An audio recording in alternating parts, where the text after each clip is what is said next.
So if you also find your baby putting something in their mouth or choking on it, then you should just take a deep breath, because what you do next is something that really matters. If you can clearly see the object in the mouth of the baby, then you just need to swipe it out of the mouth. If they're not opening their mouths, a simple technique is to pinch their nose. As you do it, they will open their mouth and you can take the object out. Because if you try to swipe it out, you can further push the object deep inside the throat of the baby and it will further block the airway. So if the baby can't cough, cry or breathe, you need to act immediately. So for children under 1, you have to place them down gently on your forearm, supporting their head, tilting downwards. Give them 5 firm back blows between their shoulder blades. 1, 2, 3, 4 and 5.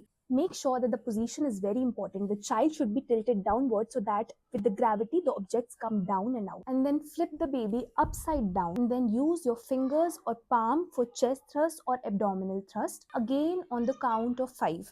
5, 4, 3, 2 and 1. But remember, while you're doing this, you have to rush your child to the emergency or nearby hospital. And even if you have taken out the object, you have to get them checked physically by a pediatrician so that there are no injuries or further dislodgement of the object inside the throat or the windpipe. And remember, prevention is always better than cure.